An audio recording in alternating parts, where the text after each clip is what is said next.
Professor Kidd is Associate Professor of History at Baylor University, teaching courses on colonial America, the American Revolution, and American religious history. He is a senior fellow at the Institute for Studies of Religion and is also an accomplished author. His newest book, God of Liberty, A Religious History of the American Revolution, was published in 2010 by Basic Books, and another, American Christians and Islam, was published in November 2008 by Princeton University Press.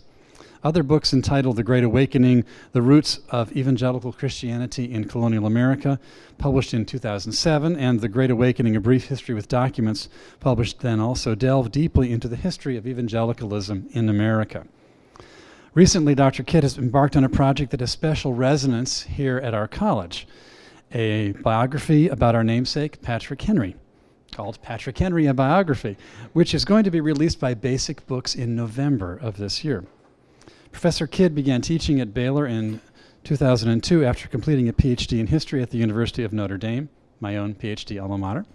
He received a BA and MA before that from Clemson University. He and his wife Ruby live in Woodway, Texas, and have two sons, Jonathan and Joshua. Please extend a warm welcome to Professor Thomas Kidd. Thank you.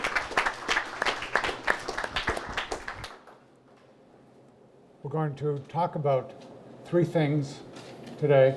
A little bit about the life of an historian, how you become an historian. If those of you who are, some of you thinking about that, I hope this will be useful. Then, of course, we'll be talking about Patrick Henry.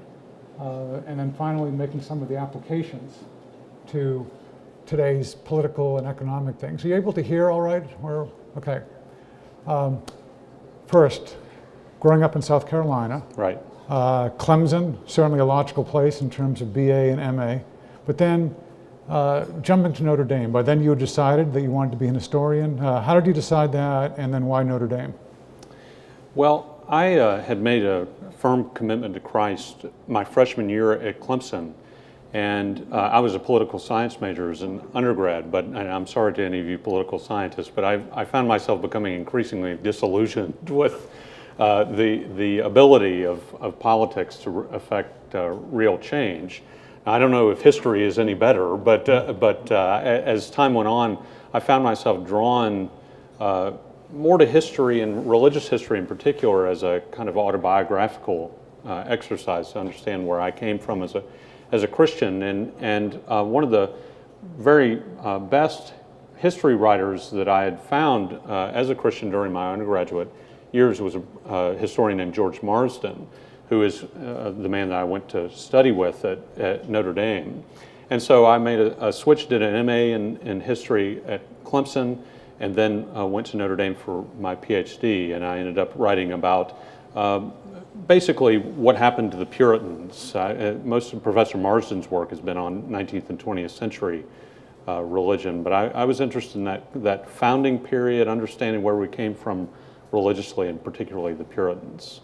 Okay, so you found an historian who you liked and admired and went to study with that person. It was That's more right. the individual than the institution in some ways? Oh, definitely. Yeah. I think any of you who are interested in doing graduate work, I think you really have to focus on the person that you want to be your doctoral director if you're doing a PhD, rather than just I like fighting Irish football or something like that. Okay, and let me just ask about your dissertation then. What did happen to the Puritans? Well, you know, they had founded Massachusetts and Connecticut in the 1630s, but in 1688 and 89, the Glorious Revolution came to America, and that set in train about 2 generations of imperial war between Britain and France. And I came to realize that in times of war, the Puritans didn't have the luxury anymore of being bitter enemies with, say, Presbyterians over church polity issues. And so they became much more globally focused on their role as Christians, and especially Protestants, in the world. And so my first book became titled The Protestant Interest, New England After Puritanism. They saw themselves not as these sort of sectarian Puritans anymore, but as world Protestants. So somewhat like in recent movies, if you have countries on Earth that are warring against each other in these science fiction movies, but suddenly there's a galactic invader, they unify. Something like that. Yeah, something right, like that. Right. All right. Then you published the dissertation, and, right. you keep publishing. One question I've gotten at times, well, how do historians find publishers, not just narrow academic publishers, but these books get out, Oxford University Press, basic books. Right. How has that developed, your publishing career? Well, I have to give certainly the initial credit to George Marsden. And one of the things I admired so much about Professor Marsden is that he's a very serious Christian and well known as such, but almost all of his publishing has been with mainstream academic presses. And he had a very successful biography of Jonathan Edwards, which I'm sure some of you know, with Yale University Press. And they were interested in doing a big book on the Great Awakening in general. And apparently there was a conversation where he told them that they should talk to me. Okay. So often your first book as an academic has a lot to do with who your doctoral advisor is, at least that they can put in a good word for you at an appropriate press. And that certainly was the case for me with my first and second books. Okay. And so you get your PhD 9 years ago, and off to Baylor. Why Baylor? Well, a lot has changed at Baylor in the past 10 years, and one of the reasons simply was that in a strictly academic sense, it was one of the best jobs that was out there for me in terms of research potential and so forth. But Baylor has been more intentional in the past 10 years about reaffirming its Christian commitment, and that was a good fit for me. I am Baptist denominationally and evangelical generally, and Baylor is the world's largest Baptist university, Sure. and so that was an exciting prospect for me. I did look at some secular schools as well, but when it all came down to it, Baylor was the best fit. And Waco being a good and affordable place for having a family? It is. Waco has a certain reputation, of course. There's one thing that everyone knows about Waco, but it's a wonderful place to live, and especially we have an 8 and a 6-year-old, and we're homeschooling them, and it's just a wonderful place to live, affordable, large Christian community, and it's a university town, and so it's a great place for us to. And in your homeschooling, do you handle the historical teaching? I do. I actually have to monitor the curriculum and so forth and make sure they're getting all the details right. But my wife was a middle school science teacher when we got married, and so we've got all the disciplines covered. That's terrific. When you monitor the details, do you find people getting a lot of things wrong? There are occasional problems with it. It's actually more factual details that I have to quibble with than anything.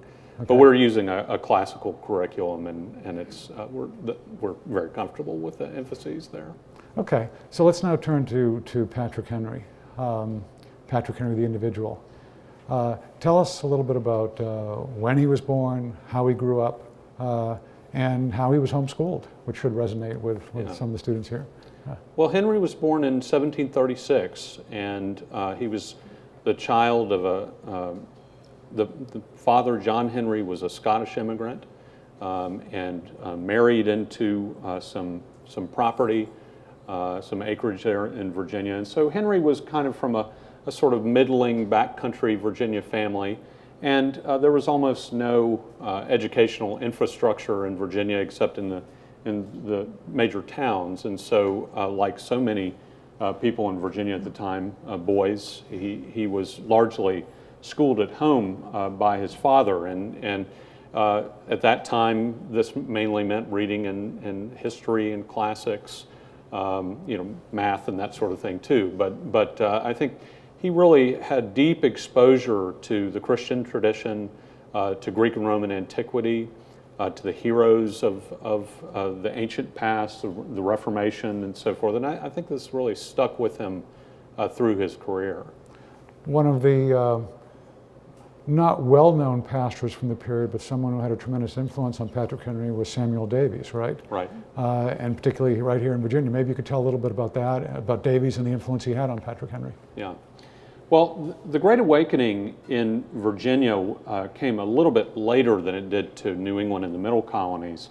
But the first, probably most important early leader of the Great Awakening in Virginia was Samuel Davies, who was a Presbyterian pastor in Hanover, Virginia. And this is close by where Henry's family lived. And so when Henry was a teenager, in his middle teen years, his mother became involved with Davies Church. Now, his father was an Anglican vestryman, and his uncle was actually an Anglican parson. His namesake, Patrick Henry, the uncle, was an Anglican parson. But his mother became involved with the evangelical movement, and Davies in particular. And so the story goes that she would take him to Davies meetings and make him listen intently and then repeat back the scripture passage and the essence of the sermon on the horse ride home, right? And this really, I think, resonated with Henry. I don't believe that Henry ever technically became an evangelical Christian, but he was a conservative Anglican, and he remembered those scenes of the revival preaching in Davies Church, which was very learned, but was also very emotional. And later on in his career, Henry said that Davies was the best orator that he had ever heard speak. And Henry's observers, his critics, would say that Henry spoke like an evangelical minister. And so he learned, I think, at the feet of Davies about a mode of popular persuasion that I think accounts for his rhetorical brilliance. And as you say, it was his critics who spoke about him in this way. Evangelical, right. It wasn't a complimentary term. That's right. At the time. And yet the Anglican Church itself was in a considerable state of disrepair, could we say, in terms of the knowledge and fervency and piety of many Anglican prelates. Yeah. So tell us a little bit about the Anglican Church at the time, and then how that leads into the Twopenny Law and the first famous case that Patrick Henry is a lawyer. Right, right. Well, it's a matter of some dispute about how delinquent the Anglican Church was in Virginia at the time. I mean, this is an ongoing discussion, but it's clear that some of the parsons were, basically on the government payroll and just, kind of out in the boonies and didn't really do a very good job. And so there was an open door in the backcountry for Presbyterians and Baptists to come in the 1740s, 50s, and 60s and to make some real incursions against the Anglican dominance. In the 1750s, there was a serious economic crisis in Virginia that led to all kinds of government cuts. But one of the things that was cut was the ministers' pay. And they are government employees. They had been paid in tobacco, which was currency in colonial Virginia. All kinds of people were often paid in literal tobacco, right? And they switched that to having them be paid this 2-penny rate. I won't go into the details, but it was basically a pay cut. So some of the parsons started suing for the law to be repealed, which it ultimately was, and then for them to be given a back pay. And this leads to Henry's engagement in the first famous case of his career, the Parsons cause.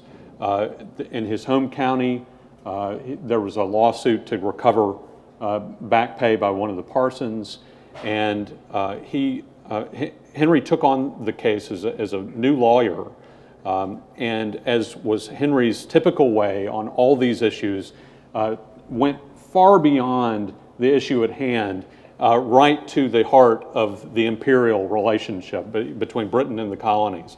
And he said, we cannot go on if the king reserves the right to strike down perfectly sensible colonial laws like this. He is becoming potentially a tyrant. And for someone to say this in 1763 was utterly unprecedented.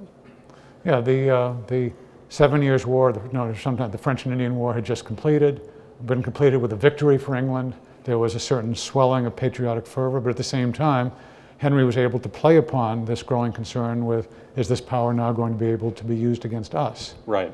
Now, as Henry orated, as you mentioned, number one, he made the connections between the particular case at hand and the larger case, but also perhaps learning from Samuel Davies, wasn't his mode of discourse different from that of the typical barrister?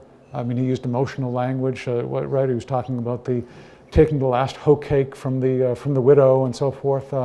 How much of his success was through the language he used? How much of it was was connecting the dots in a sense?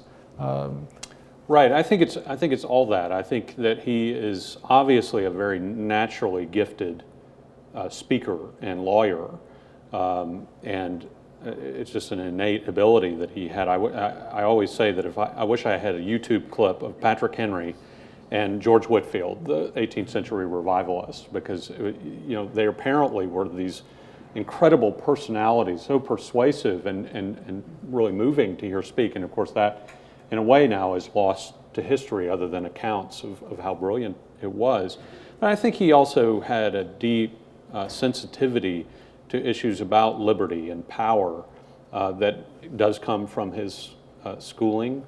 I think he has a sharp mind to see the logical implications of small steps against the colonists, political rights, and so that all came together with a peculiar boldness that he had. He was always, I call him the first among patriots in the subtitle of my book, because he always seems to be the first one who sees where this is going.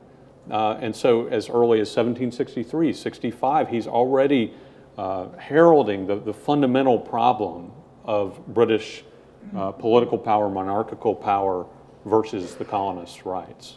And his ability to see that, did that in some way come from his religious understanding, namely that you had evangelicals rebelling theologically against the established, the state-paid church? And is there a logical step there to political and economic rebellion in that way? I think that there is. I think that the Great Awakening is, among other things, the first great colonial uprising against state power. Mm-hmm. Because one of the things that's happening in the Great Awakening is that there's a questioning of the established ministers' authority, and in some cases a questioning of their very salvation. And to do this is to attack the state's authority over your conscience, over your religious practice. And I think Henry, like so many colonists, I think that was almost a kind of practice run mm-hmm. on the revolution. Now, I would never want to say that you can go from point A to point B. Somehow the Great Awakening caused the revolution. There's too many other issues, but I think it has a kind of conditioning effect. And I also think that Henry did, because of his schooling, because of his Christian convictions, I think he had a very deep suspicion about political power itself. That yes, you get efficiency and nimble government and this sort of thing when you give it a lot of power, but that it will almost inevitably become tyrannical because of the nature of man. Yeah. So he grounds it in the biblical anthropology yes, of sinful very man, directly. and thus yes. you need separation of powers That's and, right. and so forth. So take us through the next 12 years. I mean, the 12 years from 1763, when he first makes his mark, to and starts talking about, in a sense, the evil empire, to 1775, where he's gone to the point where he says, "Give me liberty or give me death." How does that progression occur? Right. Well, the first openly political step for Henry is his resistance to the Stamp Act in 1765. Henry had just been elected to the House of Burgesses in the colonial legislature in Virginia when the Stamp Act, news of the Stamp Act comes to Virginia. And he is not, as is his way, he's not cautious at all. It doesn't bother him that he's a freshman legislator or anything like that. He jumps right in and pens Virginia's resolves against the Stamp Act. And he also gives what is probably his second most famous speech against the Stamp Act in the House of Burgesses, where, again, he takes everything to its logical conclusion and saying that this is the rise of tyranny And probably the most scandalous, bold, unbelievable line of it, he says that Caesar had his Brutus and so forth, and that if King George III doesn't watch out, he will get the same. And if you can imagine saying something like this in 1765, he's in effect almost calling for the assassination of the king, and people start, this is treason, sir. You can't say this. And the famous line is that people say, if this be treason, make the most of it, which I think he did not say. Actually, I think that was made up later. But what he did do is to say, well, I didn't quite mean that, but the point's still the same, that we cannot allow the king to do this. And he's continually driving to the next level of resistance. He participates, of course, in the moves against the Townsend program, the Intolerable Acts that come down in 1774, but everything comes to a head in 1775 when the question becomes the British Army has an increasingly menacing presence, particularly in Massachusetts. Massachusetts, the government there has basically been shut down by the British and taken over. The Massachusetts colonists, leaders of the Patriot movement are being targeted for arrest. And what shall the other colonies do? And Henry, of course, urges the Virginia Convention that has been assembled to deal with the growing crisis with Britain to take up defensive arms and prepare for military conflict. There are others at the Virginia Convention who say, no, we've got to continue to pursue a reconciliation. And Henry says, we've been doing that for 10 years, and we're getting nowhere with this. Now is the time to stand in our own defense. And of course, at the end of the speech is when he says, I know not what others may do, but as for me, give me liberty or give me death. And so the war begins, and as I recall from reading the manuscript of your book, Patrick Henry is made a military commander, and he is wise enough to step out of that as soon as he can. Right. So they basically say, okay, you're the one who's asked for this. Now you're the commander-in-chief of Virginia's armed forces, even though Henry has effectively no military experience whatsoever. But I think it speaks to, of course, Washington has already gone to be the leader of the new Continental Army, and so who's going to be the military leader in Virginia? In a certain way, the momentum makes sense, but I think they quickly realize that this is probably not the best use of his time. So he moves back into the legislature and then the governorship, and he's the governor of Virginia for much of the Revolutionary War. And was he a good governor? I sometimes think, for example, that Thomas Jefferson was a much better writer than an executive. Was Henry a much better orator than an executive, or did he function well as governor? Well, I think I would say that Henry was an utterly brilliant orator and motivator. I think he was quite competent as an executive, but that wasn't his real area of brilliance.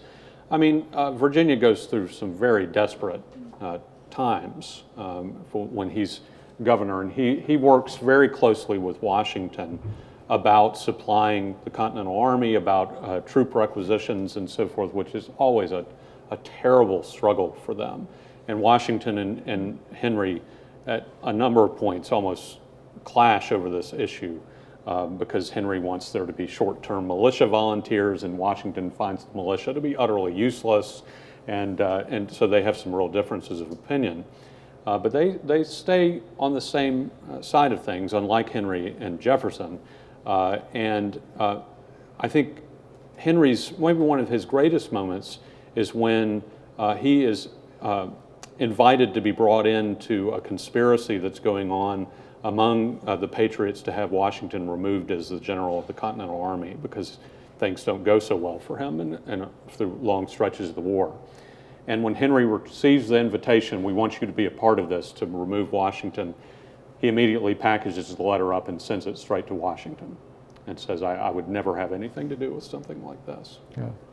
And so, amazingly enough, the revolutionaries win the war. Right.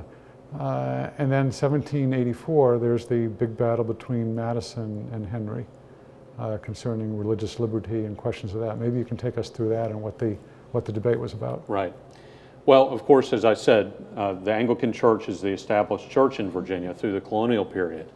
And in 1776, they don't exactly disestablish the Anglican Church, but they do defund it. I think of that as mainly just a wartime measure, an expediency issue.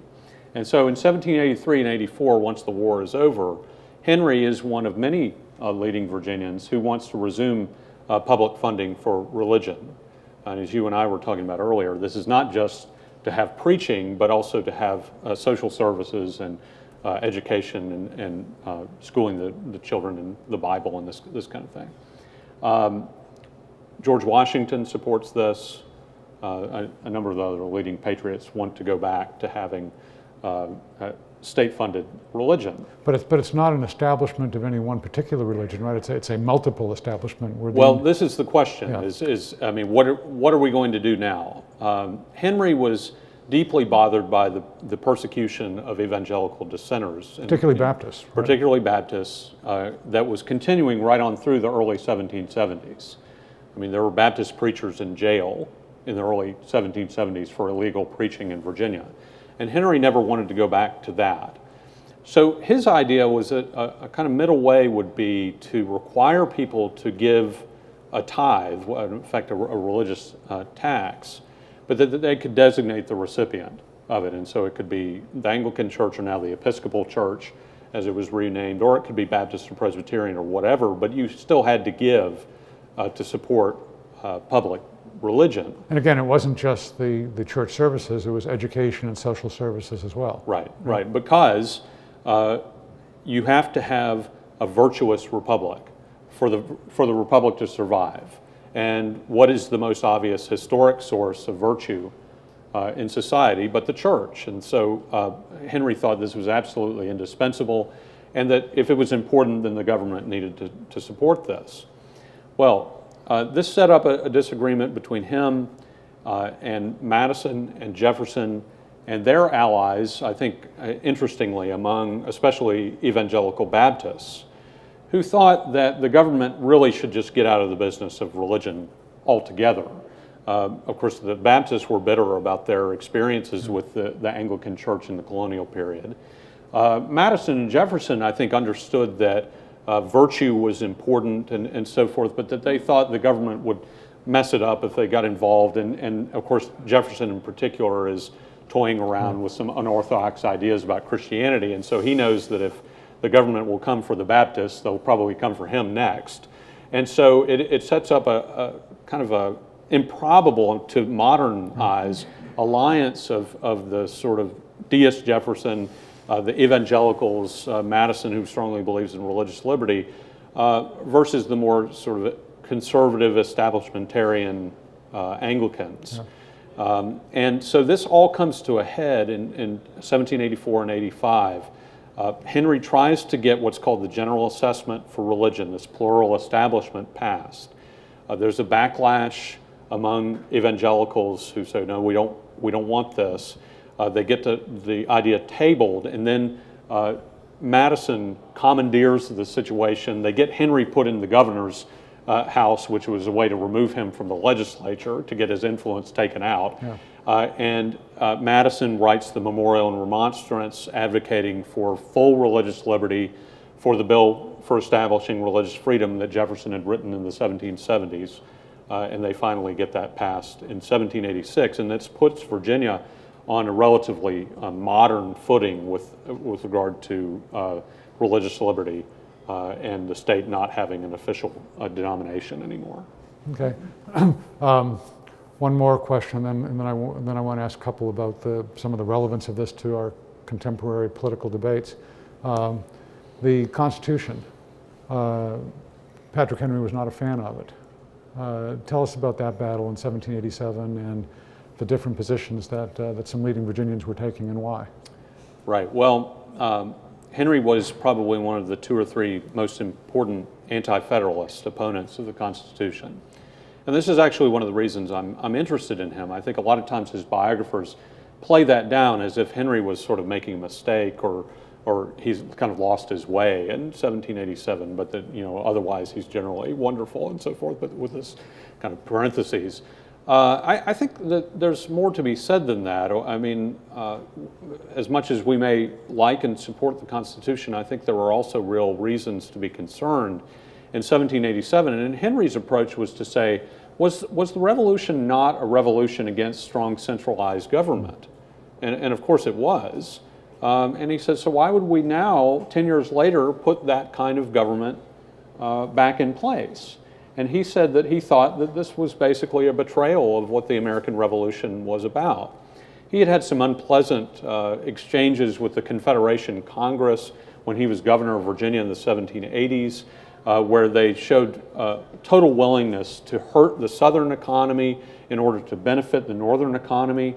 And he said, what, are we going to just give these people more power now, more national consolidated power? Why is this a good idea? And most fundamentally, he thought, we know that human nature will naturally abuse consolidated political power. And so what we need is a very diffuse state-based kind of government, which is what you had under the Articles of Confederation. He knew that the Articles needed some revising. There were problems there, of course, but he didn't think a strong national government was the answer. Okay, and that leads us into the present. And is there a similar debate going on right now? Would Patrick Henry, were he around today, be one of the Tea Party people? Well, it's hard to say, but I think Henry would look at the kind of government that we have now, and he would certainly say, I told you so, if he was in a bad mood. I mean, because one of the things that Henry said is, he said, you will never be able to control the size of this government. If you give the government the kind of authority that you do, and in particular, the authority to tax, the Articles of Government had no authority to tax. Revolution was a revolution against strong taxing authority. So they didn't give that power to the Articles of Government. They did give it under the Constitution. And Henry said, therefore, this will naturally, inexorably be abused. It will become this gargantuan, uncontrollable thing that will feed upon its own power in itself. And you'll never be able to control its size. And I think that prophecy did not come true really until maybe after the Civil War, partly because of Jefferson's time in government and so forth. But I think he would look at what we have today and say, I told you that this is what was going to happen eventually. Yeah, the Anti-Federalists were really worried about judicial imperialism. What are some of their other specific concerns that in some way relate to our current political debates? Well, he was afraid of the president's power. Mm-hmm. He felt like that the checks and balances put in the government all assumed good behavior by politicians, and he thought that was a terrible assumption to make. He thought we should assume bad behavior by politicians. And so if you put the president in charge of the armed forces and so forth, I mean, he thought this is naturally going to be abused. He, of course, classically people say, well, the Anti-Federalists achieved a great victory in getting the Bill of Rights put into the Constitution, which is true. And so Henry was concerned about, jury trials and freedom of speech, religious liberty and so forth. But he actually was not satisfied with the Bill of Rights. He thought we need to have fundamental structural modification of the power of this government and just asserting that the people have certain rights while at the same time giving the government this kind of power is foolish. Let's turn to some questions that some of you may have. Obviously, it's impossible to ignore Patrick Henry's Christianity in studying his life. But as far as your faith coming into the broader secular academy, how did your Christianity affect the way that you studied Patrick Henry and wrote about him as you attempted to create a scholarly work that would hopefully become an accepted part of the mainstream secular academy and the body of scholarship on Patrick Henry's life? Mm-hmm. Mm-hmm. Well, Henry's faith is one of the main reasons that I'm interested in him. I think among the major founders, Henry is certainly one of the most serious Christians. And I'm interested in that issue. I mean, of course, it's a popular discussion today about what role that faith played in the founding.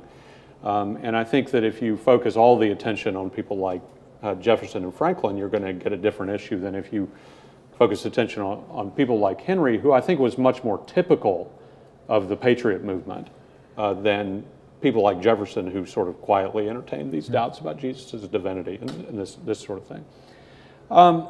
I find that in the publishing world that there's a great deal of openness to the significance of traditional faith and evangelicalism, which of course I've written about at length. I think in the publishing world, this may actually be easier to do, even with secular or academic publishing, than it is in getting hired at secular universities and that sort of thing. I think that's a little tougher issue in a lot of cases. But who can really deny? I mean, that traditional faith has had a major role in American history, even if you think it's basically a negative role. It's a little silly to act as if this isn't important. And so I actually haven't gotten any real pushback at all from, and I've published now with Yale University Press, Princeton University Press, and now with Basic Books, which is a secular trade press. And they're perfectly content as long as I operate according to normal standards of evidence and I'm not engaging in special pleading and this sort of thing. It really hasn't been a problem at all. Of course, Basic Books might look at it and say, hey, there's a market for this. There are people who Sure. care about this, whereas university professors deciding who to hire are not necessarily very concerned with the market. Right, and that's right. And Basic Books is interested in fundamentally staying in business and making money. And they know that there's a major audience for religious history and the history of the founding. So they're quite comfortable to do this. Let me ask about Patrick Henry and slavery. Yeah. Henry was a slave owner. He became a slave owner when he was 18 and when he got married. And had a lifelong, fraught, torn, ambivalent relationship with his slaves and the whole idea of owning slaves. There's a remarkable letter that he wrote in 1774 to a group of Quakers, anti-slavery Quakers, basically conceding that their anti-slavery activism was totally right, that in a land of liberty, he says that it's absurd for us to be complaining about our rights and liberty when we enslave other people. And he said, the only reason I don't free my slaves is because it's inconvenient for me to live without them. And so he basically said, I know I'm hypocritical on this issue, and what am I going to do? Now, I mean, we have to admit that it's easy for us to say, well, why didn't you free your slaves? I mean, there were some legal difficulties associated with this, and especially for someone like Jefferson, who is always a complete financial mess personally. To free your slaves is basically to commit economic suicide. And so most of the Virginia founders never did anything about it, and Henry is one of those. He's different, I think, from people later on, say 30, 40 years later in the South, who would say, no, this is a God-ordained good. He and Jefferson, people like that, would acknowledge that this was morally problematic, but they didn't quite know what to do about it. Yeah, it's a question here. Yes. Patrick Henry's speaking style was considered distinctive. How much of that was an emulation of Reverend Davies' evangelical style? Oh, I think that he's quite conscious about this. I mean, he mimics the popular style of persuasion of going, as it were, directly to the people in language that they understood, which is the language of the Bible. And the sort of evangelical cadences and the emotion. I mean, learned speeches, of course, but also appealing to the heart as well as the mind. And just to give one example of this, in the Liberty or Death speech, one historian has analyzed the speech, and it's not that long of a speech when you look at it in text, but it's just shot through with references to the Bible and Jeremiah in particular, the prophet Jeremiah. Now, if you do this today as a politician, you have to stop and say, as the prophet Jeremiah says, Right. such and such. He didn't do that in the speech, and I think it's because he could assume at the Virginia Convention that everybody would say, oh yeah, Jeremiah. Even if it's a relatively obscure phrase. Gentlemen may cry, peace, peace, but there is no peace. They all say, oh yeah, that's Jeremiah he's referencing, because it's such a biblicist culture. Even people who weren't necessarily very serious Christians usually knew the Bible very well. And so I think Henry played on that, but also took that sort of evangelical mode of persuasion and pairing the mind and the heart, and that made him particularly influential in the same way that Tom Paine, the writer of Common Sense, as a writer was very influential, because he adopted that same sort of biblicist style. And Paine's an excellent example of here's someone who's becoming very skeptical as he's writing Common Sense, but if you're going to make the case to the people, you have to use the Bible. Yeah. Okay, go ahead. What qualities, say, if a college is named after Patrick Henry, what sort of distinctives would make it a faithful namesake as opposed to a college named after another founding father? Like, how does having Patrick Henry as our namesake, what kind of qualities would be distinctive? Yeah. Well, I think Graham Walker could probably tell us better than I can, but I think that certainly the quality of Henry's faith and learning and his sensitivities to issues about liberty and power, I would think that these would be front and center at a place like Patrick Henry. The Christian tradition, Greek and Roman antiquity, these are resources that, of course, Henry, but many, many other people in the founding period were drawing off of for their guiding principles in politics, law, faith. And so I think that his upbringing and the way that catalyzed his role as a patriot, his learning, his upbringing, would be appropriate as central priorities at a place like Patrick Henry, and I take it that it is. So my sense is that you all are doing this the right way. Do you think it's possible for a modern politician to speak with the same sort of eloquence, learning, and passion effectively as Patrick Henry did? Well, we have had great oratory I think is always going to be central to American politics. Whatever you think of his politics, we currently have quite an accomplished orator as president. And of course, on the other side of the spectrum, Ronald Reagan, I think, was a great orator. And I think Reagan is one who could speak to the more fundamental principles. I think not in as overtly and specifically a Christian way as Henry did, but we also have to remember that Henry lived at a time where you could take more things for granted than a Christian politician could today. We live in, it's debated, but a sort of quasi-Christian, post-Christian society, which is not the world that Henry was living in. And so if we waltz into the political arena and start making all these sort of faith-based claims without any kind of understanding of the context into which you're speaking those claims, I think and we see notable examples where it just comes off as sort of clunky and inappropriate. I actually think that is often the problem that Christians have in the public sphere, is recognizing that you're no longer speaking to your church.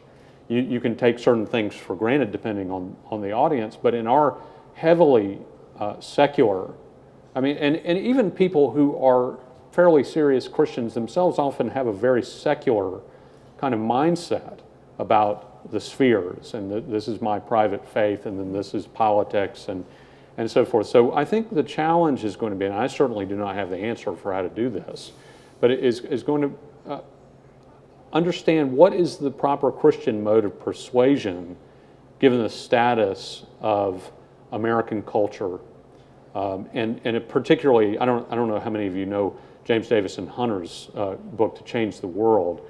I mean, what does it mean for Christians to actually influence secular power centers now, and to be successful in politics as a committed Christian who speaks about that, you know, on the campaign trail, in office, and so forth? I mean, I think that this is something that Christians have often not been very good at, and we need to bring together professors, journalists, politicians, and so forth to think about how to do this in the right way. Tell us something about Patrick Henry's family. 18 children, right? Yeah, I mean, yeah, in fact, 19 maybe. He had many children. His first wife died tragically just before the Liberty or Death speech. She went into some kind of debilitating depression or something. It's hard to retroactively diagnose these things. But he had a huge family, and apparently he was a very doting father. I mean, and you know, even as he's getting into his late 50s and 60s, he dies when he's 63. He still has relatively young children in the house, and so there are recollections that people had of him at Red Hill, which I understand one of your dorms here is named for Red Hill. At Red Hill, playing with the kids and kind of rolling around on the floor with them, and I think he was a very caring father, and there were especially some of his kids that a lot of correspondence survives, and it was very affectionate, but always, I think, morally purposeful, concerned that his children would be serious Christians. And so that's one of the things I really like about Henry, is I think he was privately quite a charming and sincere man. And he had been early on, he had been a failed storekeeper for a while, like Samuel Adams was a failed brewmaster. Yeah. And Fidel Castro was a failed pitcher. Okay. And so anyway, how did he react to failure?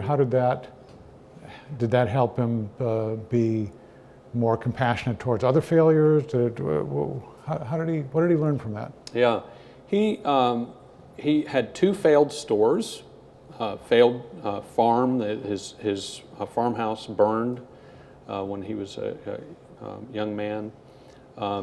When he and Jefferson first met, Henry was working as a barkeeper in his father-in-law's tavern, and I think was a young father, and was really wondering what in the world he was going to do with his life, because everything he had tried so far was an utter failure. And so I think he was resilient. I think he was confident in himself, and he decided that he was going to train himself in the law. I think he knew that he didn't like farming all that much. He wasn't apparently a very good shopkeeper, and he knew that he liked the principles of the law. He liked history. He liked studying the law, and so he trained himself to pass the bar exam, and headed off to Williamsburg to face the legal committee that you had to present yourself to pass the bar exam. And there's some dispute about how long he studied for this. I think Jefferson said maybe 6 weeks, but I think it was probably a little longer than that. And so he confidently presented himself. They said, Mr. Henry, you don't know very much about contemporary legal issues, but we're impressed with your depth of knowledge of history, and so we think we'll let you by it. So he was always a very confident man in spite of his own professional failures. So homeschooling worked in that case? It sure did in his case. So, Provost Veith has written about vocation quite a bit, and I'm just wondering for students here who are thinking about their own their own calling. He clearly had a sense of self. I mean, perhaps from Samuel Davies and others. Is there anything instructive from his search for calling for today's students? Yeah, I wish that we had more about Henry's sort of interior life, about what kind of struggles that he went through, but I think he was persistent. He was certainly not dissuaded by really significant failures and tragedies too. I mean, he like I said, he lost his first wife just on the threshold of the revolution, and he was just. I think he was a man of deep, guiding Christian convictions that helped him through those times. And I think he also did not conclude his search until he had found something that he felt he was really uniquely called to do. So I think that there is a lot to emulate and learn there. Okay. So hand up, Sarah? I was just going to ask what materials you did draw from as you were writing the biography. Right.